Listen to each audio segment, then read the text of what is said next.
पहलगाम हल्ल्यानंतर 4 मोठ्या बैठका. अमित शहा, जे.पी. नड्डा, राजनाथ सिंग बैठकीला उपस्थित. पाणी बंद नंतर कोणता मोठा निर्णय होणार का, याकडे सर्वांचं लक्ष.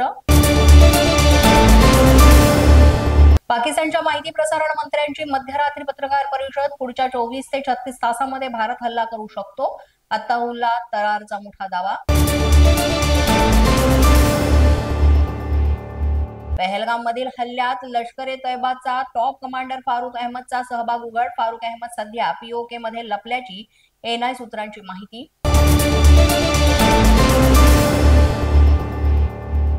एनआयची टीम बैसरण व्हॅलीतील घटनास्थळी दाखल. एनआय पथक उच्च तंत्रज्ञानाच्या उपकरणांसह मॅपिंग करणार.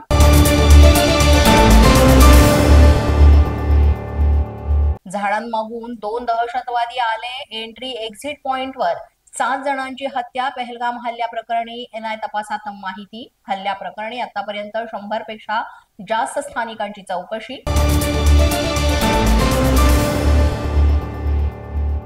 पाकिस्तानवर अणुबॉम्ब हल्ला करण्याआधी शत्रू 10 वेळा विचार करणार. पाकचे माजी पंतप्रधान नवाज शरीफ यांची मुलगी मरियम नवाज यांची दरपोक्ती. आमच्याकडे तुमच्या आधीपासून अणुबॉम्ब. फारुक अब्दुल्ला यांचं प्रत्युत्तर.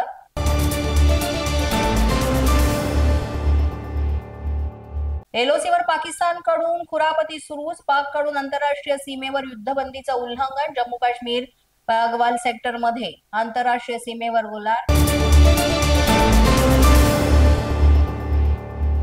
आपल्याकडे वेळ कमी आणि लक्ष मोठं, मात्र वर्तमान स्थितीसाठी हे बोलत नाही. पंतप्रधान नरेंद्र मोदी यांच्या वक्तव्याची सर्वत्र चर्चा. पहलगाम हल्ल्याचा मुद्दा ब्रिटिश संसदेत उपस्थित. वाढत्या तणावाच्या पार्श्वभूमीवर ब्रिटनकडून भारत आणि पाकिस्तानला शांततेचं आव्हान. अनेक ब्रिटिश खासदारांकडून पहलगाम हल्ल्याचा निषेध व्यक्त.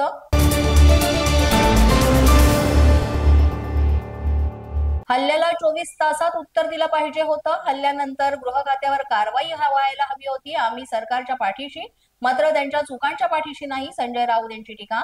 अशाच नवनवीन व्हिडिओसाठी पोलीस माझा न्यूजचं युट्यूब चॅनल सबस्क्राईब करा.